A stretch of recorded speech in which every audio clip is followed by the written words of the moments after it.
21 April 2026 Worli Mumbai. बाई नाही लेकराची आई कडाडली. वरळीच्या रस्त्यावर गुदमरलं आयुष्य. तुमच्या मोर्चानी काढलं आमचं अस्तित्व. कुणाला दाखवताय ताकद, कुणावर काढताय रोष. जनतेलाच का बनवलं जात आहे कायमचा बळी, काय आमचा दोष.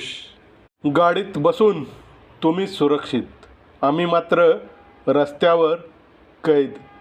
ती महिला उतरली रागाने थरथरत.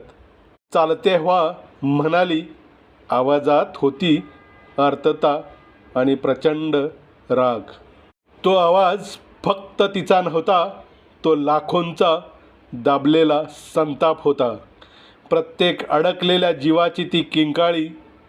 आमचं आयुष्य का बनवलं तुम्ही फक्त एक खेळी. आणि काय केलं तुम्ही, तक्रार दाखल. वा, हाच का न्याय, हाच का तुमचा कमाल. प्रश्न विचारला तर FIR. ही लोकशाही की भीतीचा व्यापार.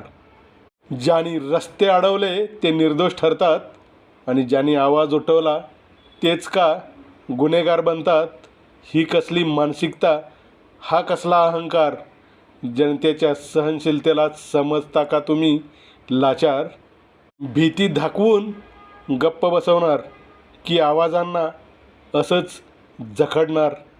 लक्षात ठेवा, हा राग शांत बसणार नाही. हा ज्वालामुखी पुन्हा पुन्हा फुटत राहील. आम्हाला फक्त रस्ते नाही, आम्हाला सन्मान हवा. श्वास घ्यायला मोकळा आकाश हवा. नाहीत तर प्रत्येक माणूस उठेल त्वेषाने आणि जोशाने आणि विचारेल थेट तुमच्या त्या सत्तेच्या दरवाजापाशी जाऊन ठामपणे, लोकशाही मार्गातून मिळवलेली ही सत्ता तुमच्यासाठीच का, की आम्ही आहोत जिवंत, संतप्त आणि आता थांबणार नाही असा आवाज आहोत. सामान्य माणसा, तुझा आवाज हीच तुझी ताकद आहे. तो कधीही गप्प बसू देऊ नका. अन्याय सहन करणं हीच अन्यायाला ताकद देणं असतं. पण लक्षात ठेवा, तुमचा संघर्ष सत्यासाठी असावा आणि तुमचा मार्ग संयम, एकता आणि ठामपणाचा असावा.